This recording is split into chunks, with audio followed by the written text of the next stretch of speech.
Da Santa Ceia para falar sobre o nosso privilégio. Eu quero ler na epístola que Paulo escreveu aos Efésios, capítulo 2, versículos 11, 12, 13, depois o 16 e o 19. Eu vou ler os números ímpares e a igreja os pares, se assim possível for.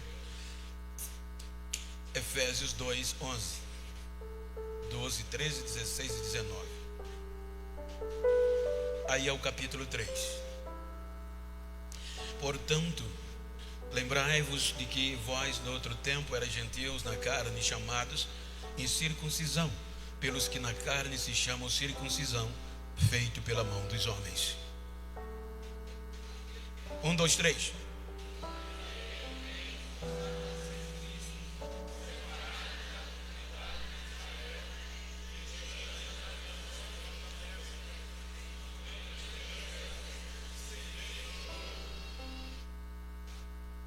Versículo 13, por favor. Mas agora, em Cristo Jesus, vós, que antes estavas longe, já pelo sangue de Cristo chegasse perto. Versículo 16. Versículo 16, por favor. Aí, 1, 2, 3.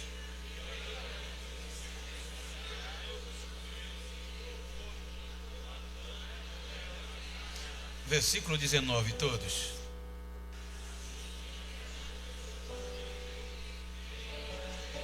Mas concidadãos dos céus e da família de Deus. Amém? Queridos, quero tomar por base esse texto para falar a Bíblia, que os irmãos já conhecem, mas se faz necessário trazer a memória. Quando nós lemos o texto, é necessário falarmos que a igreja de Éfeso foi uma igreja que foi fundada na terceira viagem missionária do apóstolo Paulo por volta dos anos 51 a 53 depois de Cristo. Esta igreja foi fundada debaixo de apoteose de um poder tamanho que a Bíblia mostra em Atos de 17 a 19 que toda a Ásia, tanto os gregos como os judeus, ouviram a palavra por meio do poder que caiu em Éfeso, a ponto que o Lucas escreve o relato que os próprios mágicos ricos que abriam mão das suas fortunas, queimando os seus livros caríssimos em praça pública e confessando a Jesus como Senhor.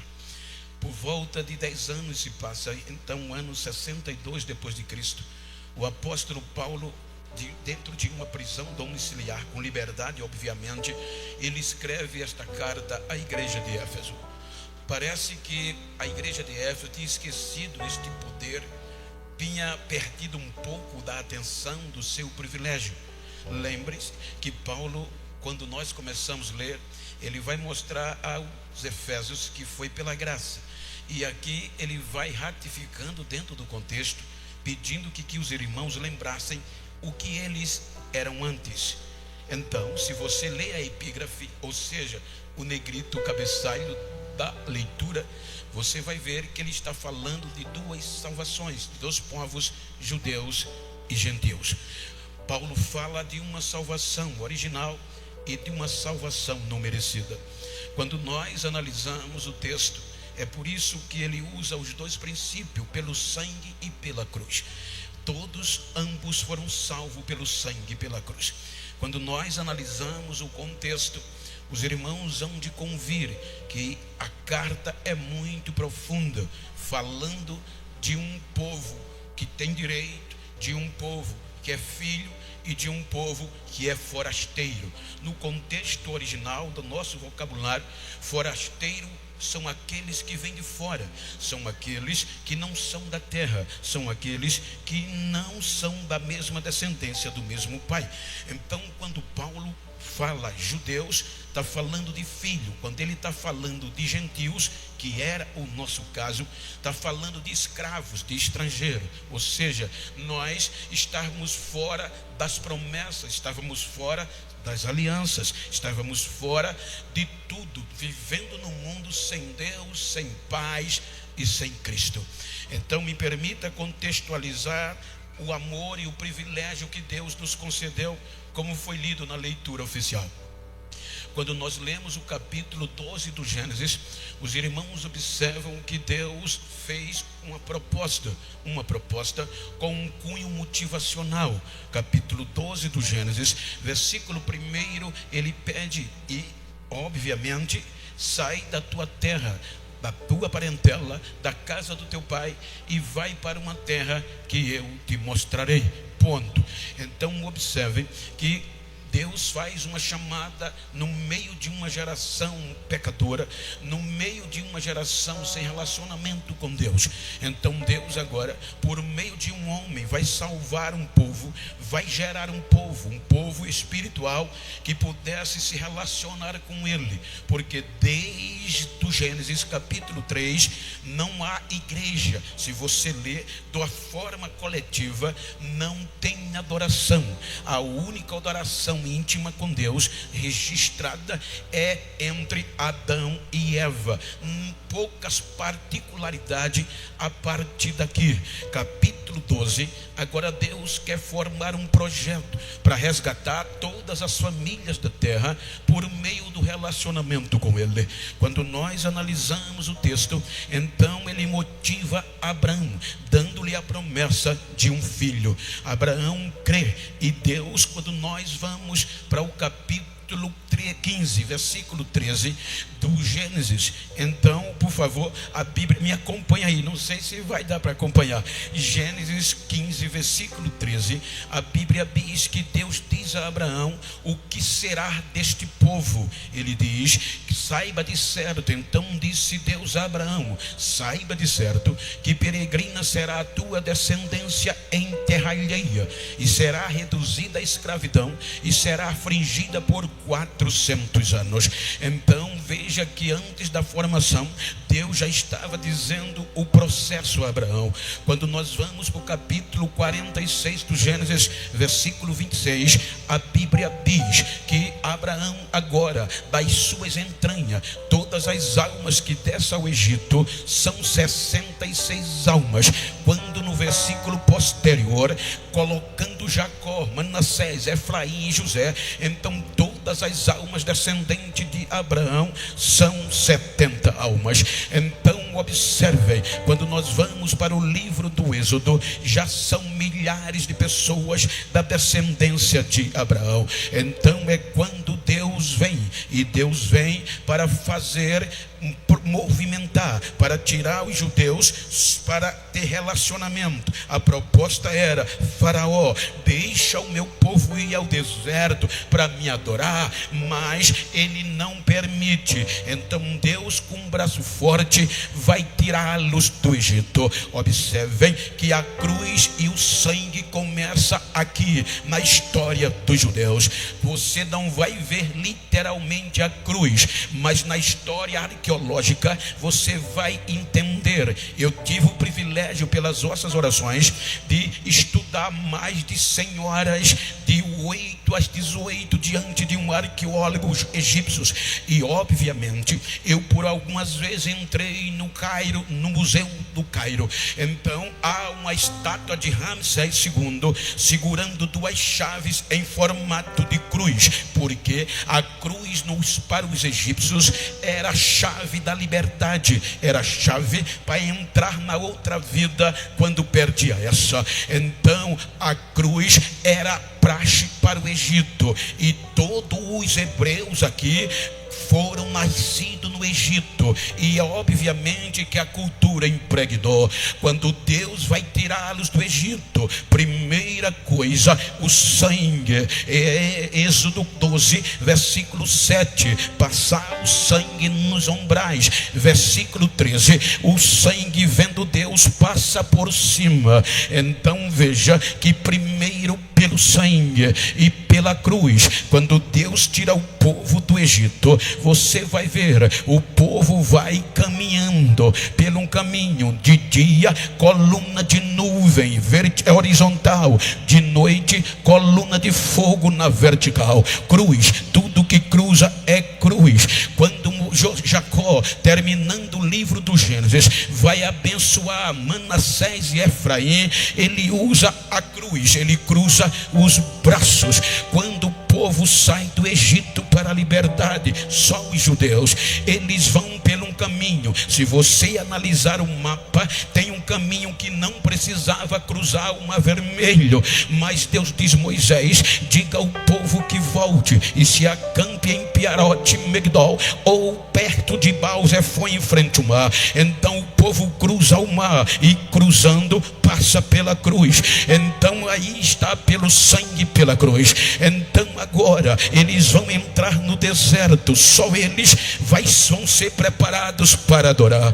Quando os judeus entram no deserto, não tem aliança. Capítulo 24 do Êxodo, versículo 3, Deus propõe uma aliança com os judeus. Para quê? Para que eles tenham relacionamento. É uma aliança de sangue. Moisés mata um novilho, e agora pega metade do sangue, põe em uma bacia, e a outra metade joga sobre o povo. O sangue agora vai justificar os judeus de se relacionar, de adorar e ter intimidade com Deus. Era o propósito. Quando nós saímos do Êxodo, chegamos no capítulo 2, versículo 13 de Levítico, tem o pacto do sal, irrevogável e duradouro. Então agora já tem aliança, já tem pacto. Aí o capítulo 25 do Êxodo vai vir Deus preparar algo que desde a queda de Adão não se via, um culto coletivo. Aí vem o tabernáculo.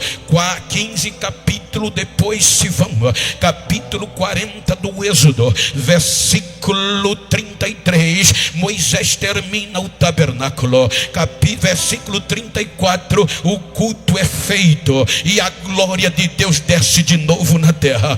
Agora o ser humano estava se relacionando com Deus por meio do sangue de novilho e do pacto do sal. Então quando a gente sai, vamos para Deuteronômio, ou seja, para Número, eles quebram esta aliança. Aí Deus diz: eles não entrarão na terra que eu prometi. Esta geração que saiu do Egito não vai entrar de 20 anos para cima. Aí Deus pega a geração de judeus de 20 anos para baixo, que nasceram no deserto ou saíram do Egito. Então Deus renova a aliança. Número 18, 19, com o pacto do sal. Aí vem Deuteronômio. Deuteronômio no original é segunda lei, segunda chance. É esta geração que vai entrar na terra prometida. É a geração do recomeço, que vai entrar de cara na terra que Deus prometeu. Aí veja o que acontece. Juízes capítulo 2, versículo 10. Toda esta geração morreu e foi congregada a Josué e aos seus anciões e a seus pais. Aí diz o escritor de Juízes que veio uma nova geração que não conhecia Deus e nem os seus feitos. Isso, judeus. Só eles tinham direito à aliança com Deus. Só eles faziam parte da promessa. Nós, gentios, forasteiros, escravos, estrangeiros, fora, vivendo no mundo sem Deus, sem paz e sem Cristo, não tínhamos direito. Então vem a Bíblia dizendo que agora esta geração entra de judeus que não conhecia Deus e nem os seus milagres. E sabe o que é que acontece no primeiro investimento de Deus para com os judeus? Decepção. 4:22 de 1 Samuel. A vergonha vem. E agora aquela igreja judia, aquele povo que se relacionava, que levava o nome do Deus, agora a vergonha vem e eles gritavam: acabou, e cabode, lá se foi a glória de Israel. A arca foi levada. Aí vem Mateus fazendo um lamento. Mateus 1:17. De sorte que de Abraão até Davi foram 14 gerações. Olha o que Deus faz. Começa pelo homem judeu Abraão.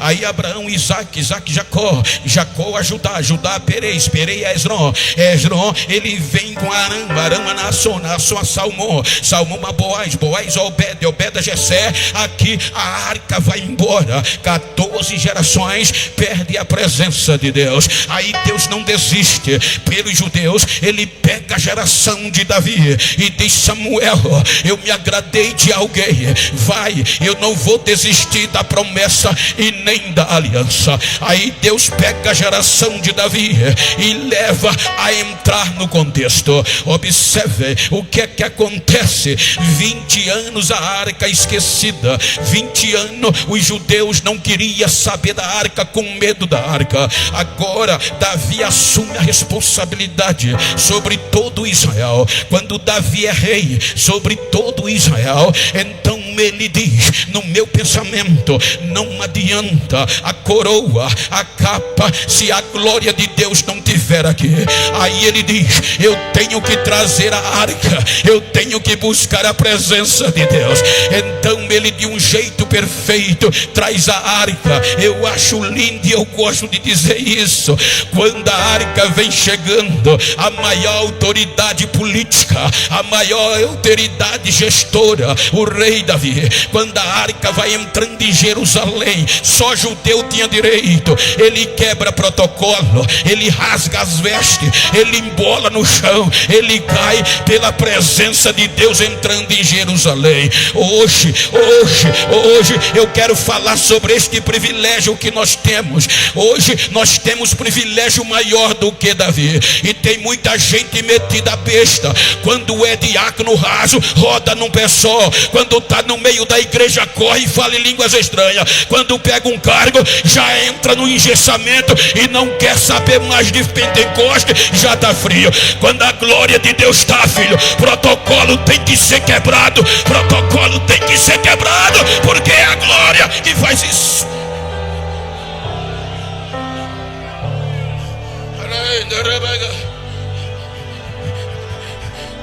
Tem gente muito importante no nosso meio que diz: Bento, tu já chegou no ápice de qualquer pregador, só Deus faz isso. Tu rejeita, não convite todo dia do internacional, porque a agenda não dá. Tu prega nas convenções, tu prega hoje mesmo recebi um convite para pregar no Belenzinho. Isso, pastor, sempre tu pode estar aqui pregar em Belenzinho, todo ano ser convidado. Aí ele diz: tu chegou no ápice, precisa falar línguas estranhas, mas não, só nem suar, só em tu dar a paz do Senhor, os irmãos já estão satisfeitos. Prega coach, prega mais light, vai dar mais agenda. Eu digo: agora é que eu pulo, agora é que eu falo línguas estranhas, agora é que eu estou conhecendo o Pentecoste. Tem pentecostal aqui? Tem? Eu creio, eu sei que tem, que é a minha igreja.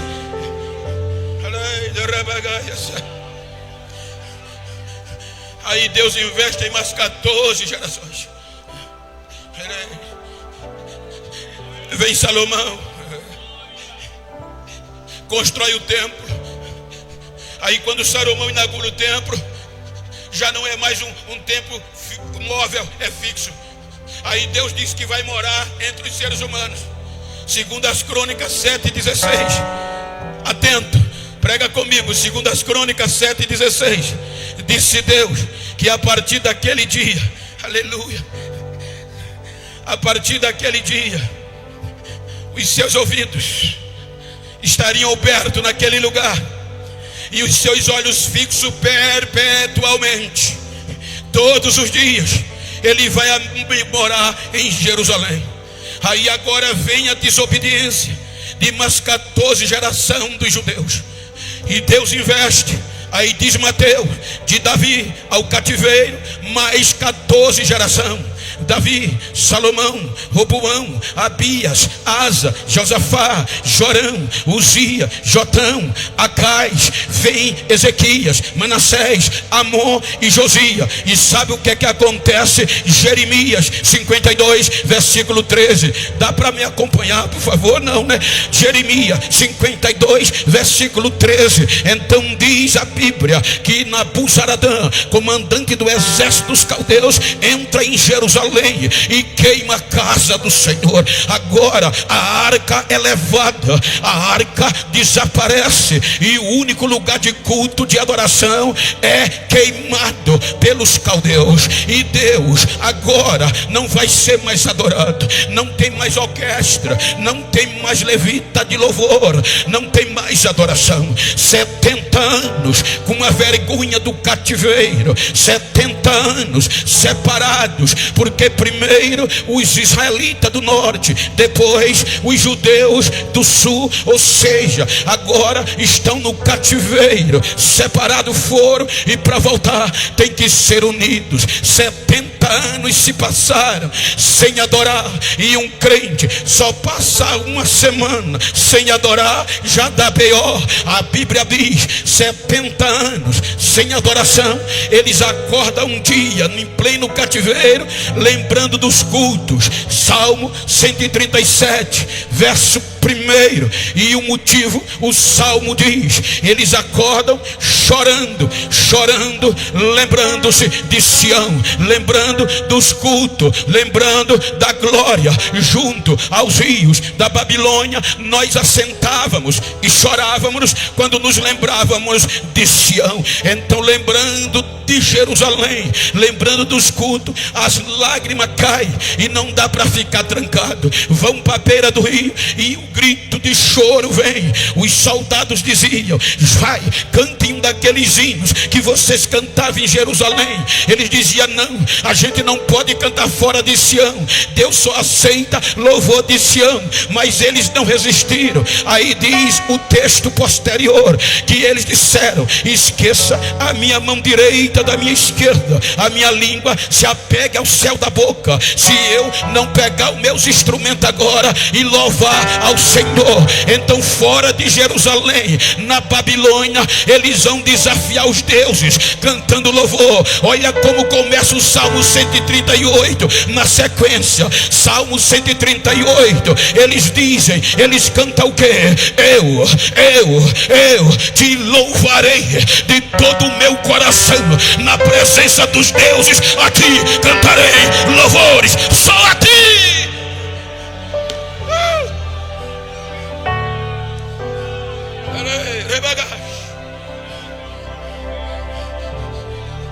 Quando eles louvam, aí Deus vai lá, Ezequiel 37:16 por diante, por favor. Deus diz: filho do homem, pega um pedaço de madeira, escreve nele: Efraim por José e toda a casa de Israel. Pega outro pedaço de madeira e escreve nele: Judá por Judá e toda a casa de Judá. E gruda um no outro, 2 pedaços de madeira grudado no outro, a cruz. E quando os filhos do teu povo te perguntar, tu não vai dizer o que significa.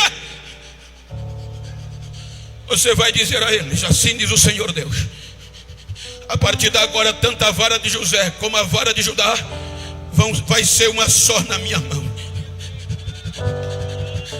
Vai ser uma madeira só. Para voltar tem que ser unido. É por isso que neste reino não tem ninguém maior que ninguém. Aqui quem é importante abraça quem não é. Quem se acha tem que abraçar quem não é, que se acha. Aqui não tem ninguém maior do que ninguém. Aqui não tem melhor, porque é uma madeira só.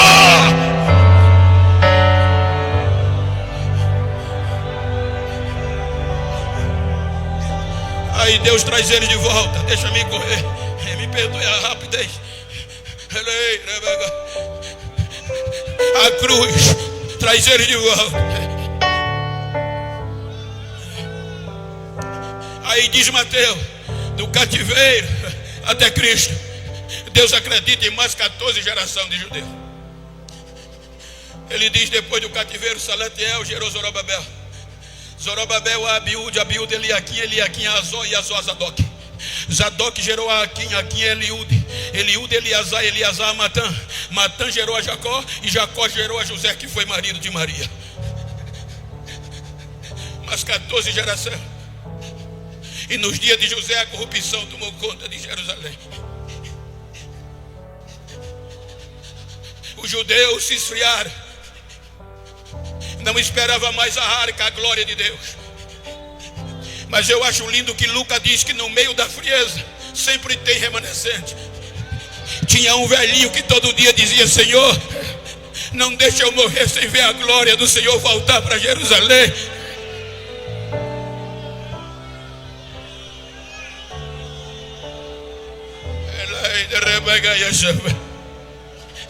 Aí neste período, aí o anjo Gabriel, Lucas, Evangelho segundo São Lucas, segundo Lucas, capítulo 1, versículo 30 ao 33.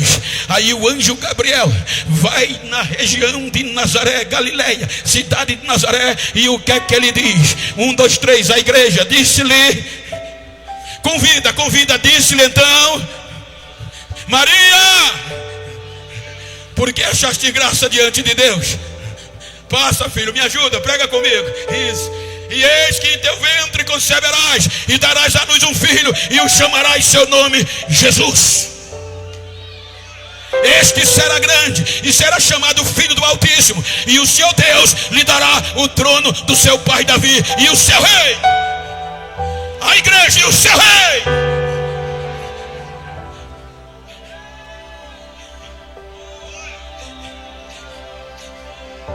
Aí vem João capítulo 1, versículo 11. Ele veio para os que eram, mas os seus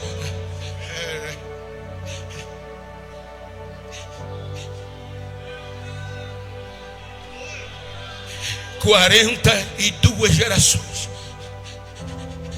e a gente fora como escravos. Aí Deus, na nossa linguagem, se invocou e disse Paulo, Romanos 11, 25. Romanos 11, 25, disse Paulo aos gentios de Roma: eu vou dizer um mistério a vocês, para vocês não se acharem presunçosos. Digo, pois, porventura, porque não quero, irmãos, que ignoreis este segredo, para que não sejais sábios em vós mesmos, que o endurecimento veio em parte sobre Israel, até que a plenitude dos gentios haja entrado. Então, quando eles se acharam importante, disseram: não, somos a oliveira verdadeira, produtiva.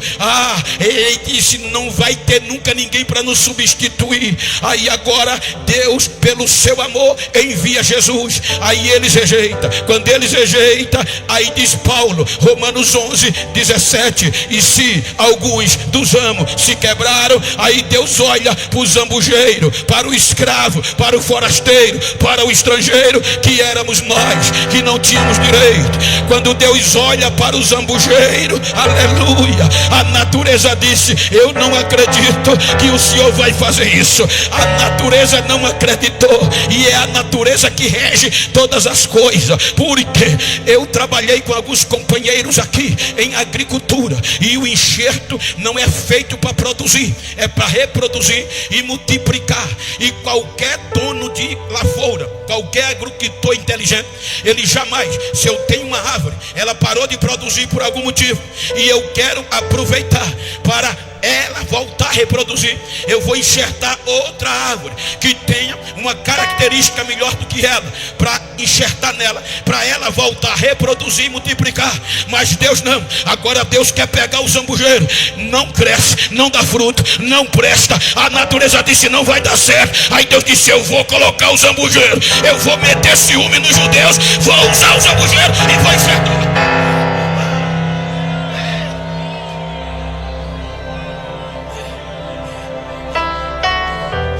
Mas agora, o pacto do sal não nos dava direito, porque para a gente ser enxertado, precisava o sangue de Abraão ser jogado em nós. O sangue de Abraão ia purificar as nossas impurezas, porque é o projeto original. Por isso que Mateus 1:1 diz: genealogia de Jesus Cristo, filho de Davi, filho de Abraão. Ele tem o DNA de Abraão.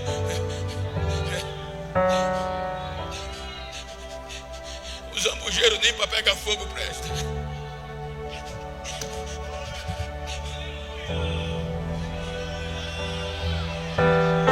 Aí Deus diz: eu vou dar esse privilégio aos escravos. aos forasteiros, gentios. A gente estava fora de tudo, gente. Os judeus iam adorar no templo de Herodes. Os homens subiam primeiro. Subia o primeiro pátio, lá embaixo ficavam as judias, mulheres. Eles diziam: obrigado, Deus, por nós não sermos mulheres e não irmos mais para perto de ti. Subia os sacerdotes, depois só o sumo sacerdote. E fora do limite da mureta que separava, tinha uma mureta: gentil não pode. Eles olhavam e diziam: obrigado por não sermos gentios, miseráveis, imundos e incircuncisos.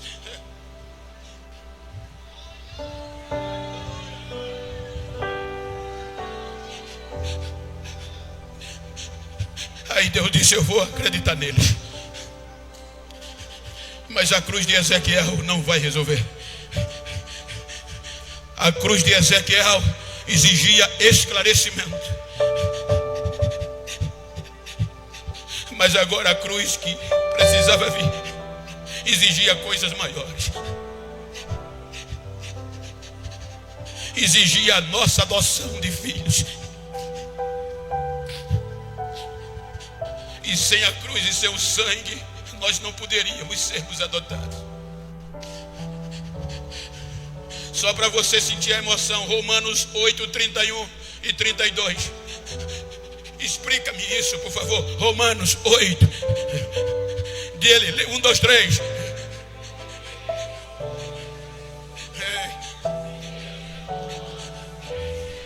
Versículo seguinte.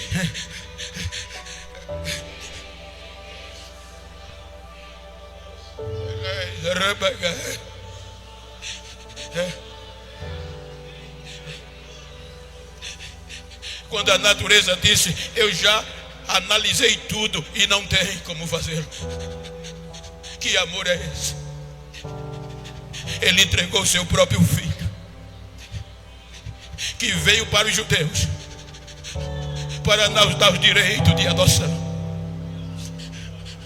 Então a cruz agora não vai andar na beira do rio. A cruz vai cruzar Jerusalém. Eu parei nas 14 estações que ele caiu, que ele parou. Segundo a história. Você chora sem querer. Não é perto de onde ele foi julgado para o Gólgota. E aquela cruz, sem ninguém entender e sem questionamento, só acusação e chicotadas.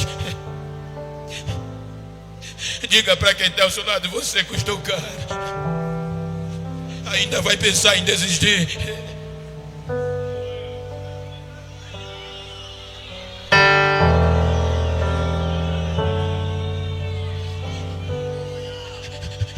Era a cruz nas costas e o sangue correndo do couro cabeludo, o sangue correndo de todo o corpo. Alguns historiadores dizem, eu já peguei em Azorrague original, é pesado, gente, se assusta, que aqueles ossos e chumbos que batia no corpo dele causava cortes tão profundos que, olhando de fora, sem colocar a luneta, dava para ver os órgãos internos trabalhando pelos cortes que se davam. Tudo isso para nos dar a liberdade e o direito de sermos adotados. Depois de ser massacrado, é levado ao Gólgota. Principalmente na antiguidade, de onde você está, você vê o Gólgota. É colocado no lugar mais alto. Depois de dilacerado, depois de crucificado, o sangue caindo. As mulheres como vocês batiam no peito por não suportar tanta dor.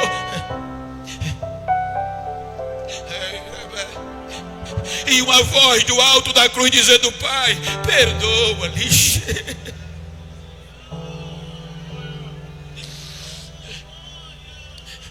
Por causa de nós, disse Paulo, que os judeus se tornaram inimigos do Evangelho.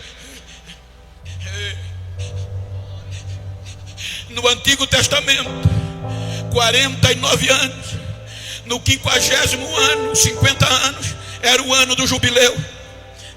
Então se pegava um zofar, uma corneta de chifre de carneiro, e o mensageiro subia o mais alto monte e tocava no 50º ano. O som daquele chifre ecoava, e o patrão, o senhor, sabia: é hora de libertar o escravo, é hora do escravo ter liberdade. Não questionava, a trombeta tocou no lugar mais alto. Agora levanta uma cruz. Massacrado lá em cima, achando que ele não tinha mais força para dar o grito da liberdade. Agora não vem o som pelo chifre de carneiro, agora é a própria verbalização da glória de Deus, do Filho de Deus. No alto da cruz ele grita: Pai, está consumado, está pago. Os judeus, os gentios agora podem ser adotados, podem ser adotados. Eles agora podem ser adotados.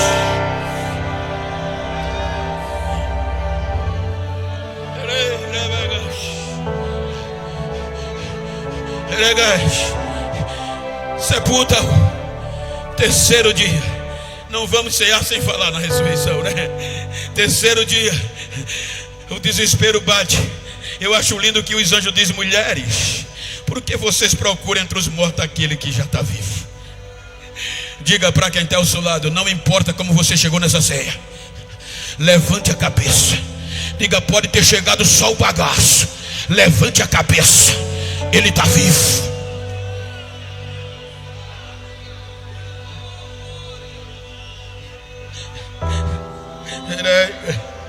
Agora eu quero que você enche o peito de ar.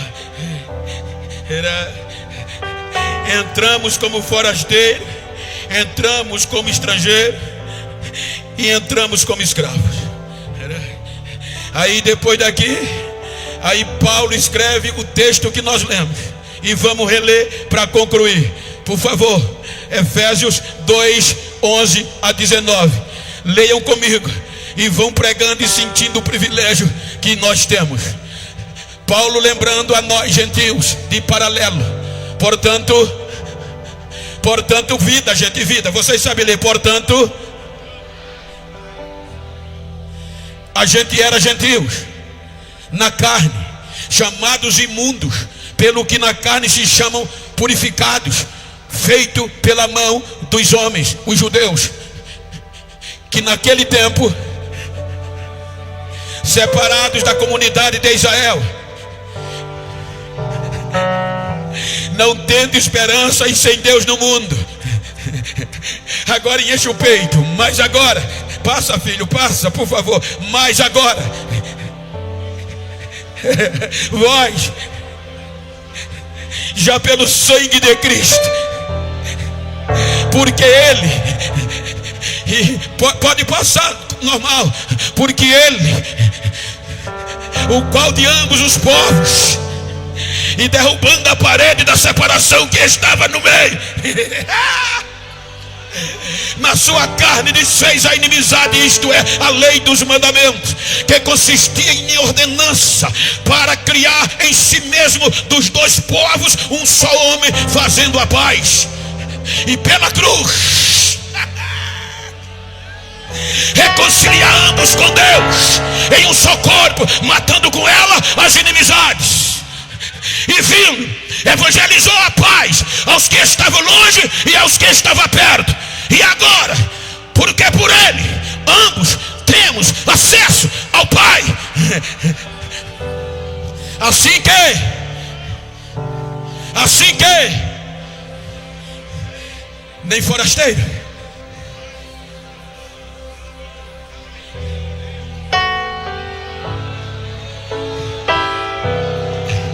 agora vamos concluir. Romanos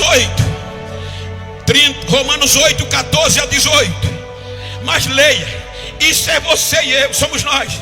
Olha o que aqui Paulo diz aos gentios: porque todos são filhos de Deus, porque não recebeste, para outra vez estarem com medo, pelo qual clamamos: Abba, Pai. Pai, testifica com o nosso espírito que somos filhos de Deus.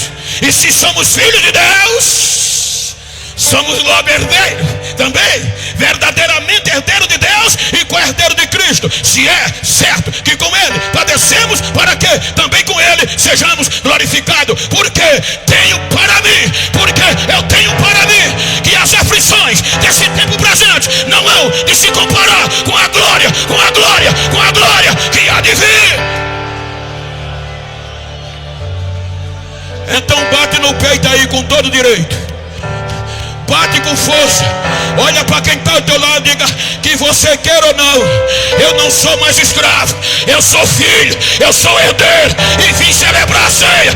Eu vim celebrar. Eu sou filho, eu não sou mais escravo, eu sou filho. Eu não sou mais escravo com medo.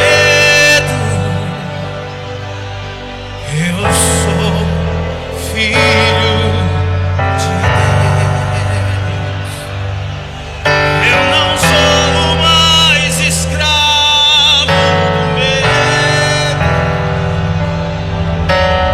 Eu sou filho de Deus. Eu não sou mais escravo do medo. Eu sou filho de Deus. Não sou mais escravo do medo. Eu sou filho de Deus. Abre o mar pra eu passar por ele. Perfeito amor me alcançou, me resgatou. Agora posso cantar. Eu sou filho de Deus. Abre o mar pra eu passar por ele. Perfeito amor me alcançou, me resgatou. Agora eu sou filho de Deus. Diga: eu sou filho de Deus. Mais uma vez.